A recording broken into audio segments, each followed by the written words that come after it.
Canada's losing family farms. Who cares? Perhaps a controversial title for you. It's not to offend family farms in this country or around the world, but I think it's something we need to pose. Last year in Canada, we lost 9% of all farms.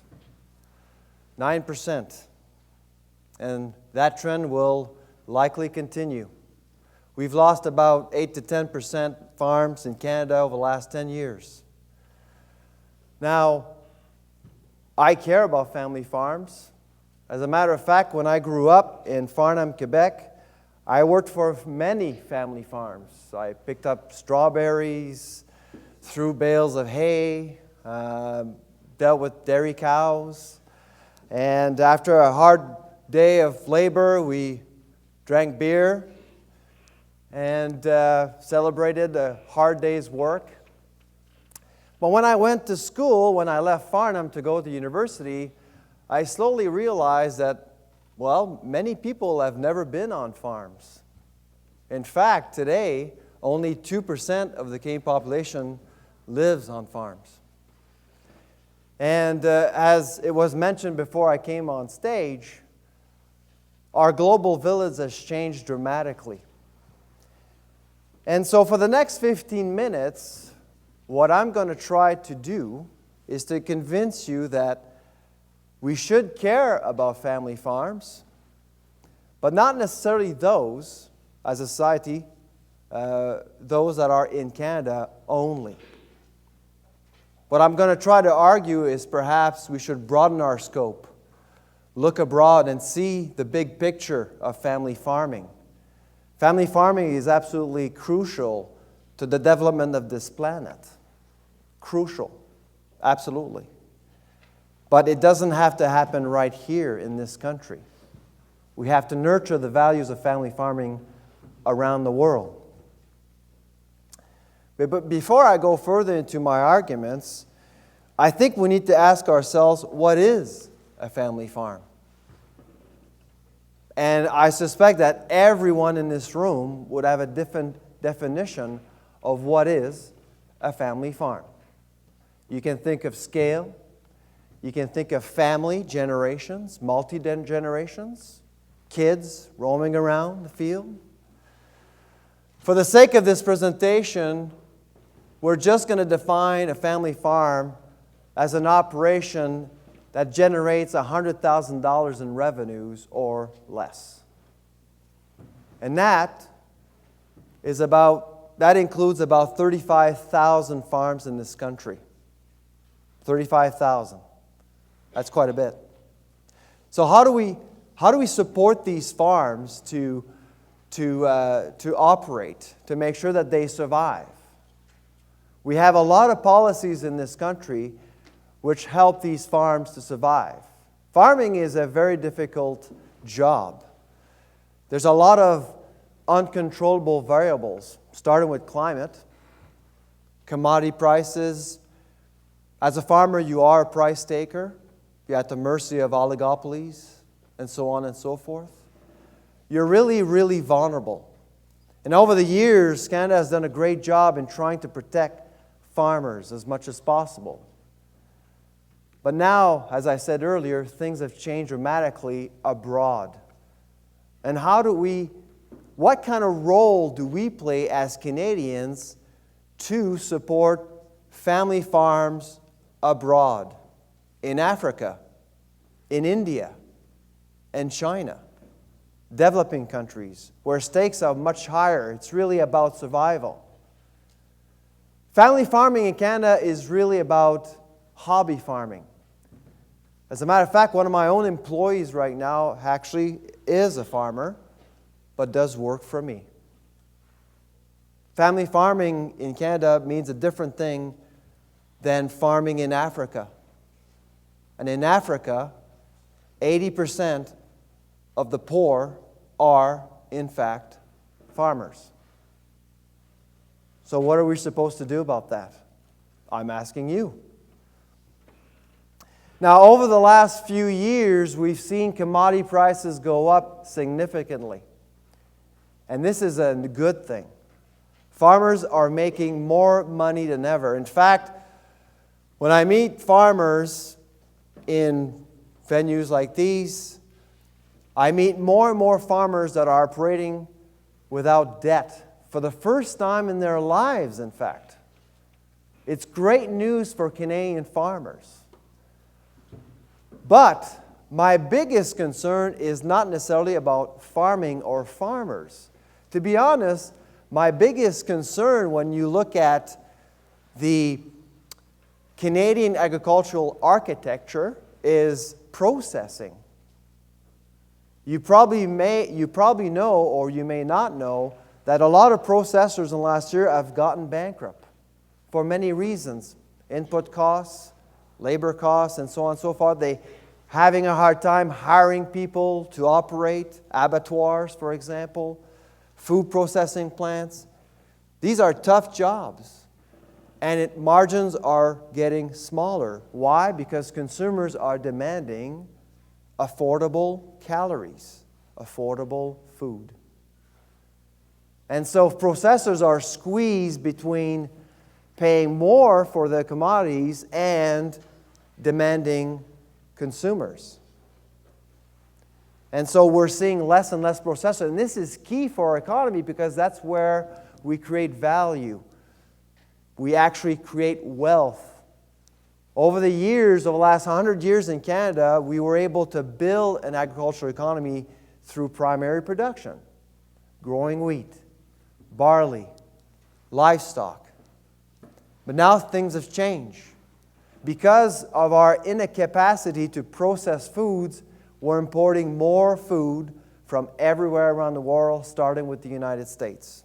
We're dependent upon the United States to get processed foods or foods on our plates. And often we say, well, we need to build food sovereignty from farming. Yes, that's true. But if that farming is efficient, processing really is close second as a priority for food sovereignty, to offer affordable foods. And let me remind you that 158,000 children in Ontario go to food banks every single week. Food affordability is an issue around here. So over the years, what we've done in this country is to provide billions of dollars to farms in Canada, mostly family farms, to make sure that they're well supported while they're working for banks and community centers and things like that all around the country. Billions of dollars to make sure that we maintain farms, even though we're still losing some. But let's say that you're still a family farm believer. You do believe that Canada has to do the best it can to protect the family farm. What would you do? Well, the ideal scenario really would be to raise taxes on imports and just produce what we need to eat. Correct? Well, we actually have that already in Canada, and that's called supply management. We actually have high tariffs on imports, highly protectionist, and we produce what we need. That's it. Milk is one sector like that. Our dairy sector is structured like that. So back in 1960, we decided to launch supply management. We had in Canada 42,922 dairy farms in this country. Last year, basically, since 1960, we lost almost 30,000 dairy farms. Even if we actually implemented a protectionist policy to protect the family farm and dairy sector, we failed to protect them. Why? Because of systemic pressures. Dairy farmers have no choice. They have to produce more. They have to be competitive. And it costs a lot of money to operate a dairy farm. So there's been some consolidation, and people drink less milk. So we're slowly seeing a dairy sector shrinking as a result of this policy. So how do we move forward. So even though we're trying to protect the family farm, we fail to do so. But the challenge is not necessarily about saving the family farm here in Canada. The challenge is how do we actually use our resources here to feed ourselves and perhaps to play a larger, more significant role abroad, to build agricultural economies abroad. That's why trade, that's what international trade is all about. This segment is really about innovation. This is something we need to do more. While we're spending billions of dollars on farming just to make sure that they survive, we barely spend $275 million in research in this country. And Canada is perceived as one of the least innovative countries in the world. And we need innovation to provide higher quality products to consumers, innovative products to consumers, to make sure that farmers have a purpose and processors have a purpose as well, a technological purpose. And that's not happening right now. There's something broken about how we approach agriculture in this country. Another thing that is broken right now is investment and human capital, people. People in ag and food. Ag and food is not sexy anymore. Students, people are more interested in working in different sectors. So we actually bring in immigrants to, well, pick up strawberries. When I go back to Farnham, where I used to pick up strawberries, I see Mexicans now. That's quite unfortunate because it's a great opportunity for us to educate young folks about agriculture, and we're missing out. But the biggest problem is this. There's no investment whatsoever. We're trying to hire people. We're trying to invest in infrastructure, but the competitiveness is not there. The level of productivity is not there. And we're being squashed by the Americans, unfortunately. And so, with the Canadian dollar at parity, this problem will only increase in terms of significance. So what are we doing as a nation? And I was talking to an American economist just last week when I was in Saskatoon, and he said, you know, Sylvain, as Canadians, if you play the weak currency game, trying to maintain the Canadian dollar at a low level, you're going to lose. We're 34 million people. They're over 300 million. We're going to lose. So whatever we do in agriculture, we have to do it on the basis that Canadian dollar will only go up or stay the same. This is another graph that is telling to our problem. Investment in processing is just not there, and that's why it's failing. Whenever the graph, the red line is below 1, it means that we're not investing enough. The industry is depreciating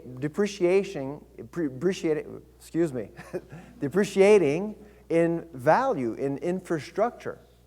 It's like buying a house. When you buy a house, you have to renovate it. You have to take care of it. If you don't take care of it, it will lose its value. That's what's happening right now in Canada. We're losing our capacity, our value in processing. It's just not there. But looking at policy here in Canada, and only trying to save the family farm, the proverbial family farm in this country, I think it has become an ethical and moral issue, wondering what the Canadian population, us, all of us, what we're trying to do in order to address this. What are we doing about this? We're expecting to have 9 billion people on this planet by 2030. What will be Canada's role? In Canada, which is a food-secure nation, really, farmers are doing quite well. If you drive around rural Canada, you'll see that farmers are doing quite well. They live in nice houses and they have nice cars, and most of them are doing quite well. But in developing countries where population growth will be significant by 2030, they're not well equipped enough to deal with this growth. So what do we intend to do? We are doing something through nonprofit organizations. We're trying to make a difference, but I'm not sure it's enough. I'm not convinced it's enough. Look at how we are lucky. We're lucky as Canadians to be endowed with formidable resources. Soil. Our soil is stable in this country. We have lots of fertilizers, cheap fertilizers to make our soil rich. Unfortunately, in many parts of the world, they don't have that kind of luxury. So what are we doing to make sure that these countries have a chance to grow their agricultural economy and at some point, us transacting with them? In fact, you may not know this. There was a report in the Globe and Mail this morning stating that 6 of the 10 fastest growing economies in the world right now are in Africa. 6 of the 10 fastest growing economies are currently in Africa this year. Europe is really struggling. The Americans are struggling. But Africa is actually building a decent middle class. There's something good going on in Africa. And we've played a part in that success. But in the report that was published by the UN last week, the one thing that Africa needs to do is to make sure that they can feed themselves. And they do expect, if the trend continues, that Africa may, in fact, feed the world someday. Isn't that beautiful? It's good news. But what are we doing as Canadians to help nations in Africa, like Senegal, for example, and Malawi, to actually prosper from an agricultural standpoint? Water is another main issue around the world. Water scarcity. Look at the Canadian map. It's all blue. We're lucky to be in Canada. And sometimes when I hear people say, oh, we need to make sure that we support our farmers here, we tend to forget how lucky we are. We're very lucky. When you look at this map, you'll realize that other nations aren't so lucky. So in essence, the way I think, the way I see the world, is that there are family farms that are worth saving. They're not necessarily here in Canada. They're in poor countries, poor parts of the world, like in Africa, for example. If we help these people, we'll be able to actually increase their agricultural capacity, and someday, we'll be able to not only ship or transact with these economies, but also buy some products from them to eat here. Food is not just about economics. It's about culture. It's about how we define ourselves. And the way we define ourselves as Canadians is to help out. And I think when you look at global food supply chains linked with our policies, we need to become more Canadian, not less. In peacekeeping, we've actually made a difference in history. I'm hopeful that someday we'll do the same with food. Thank you.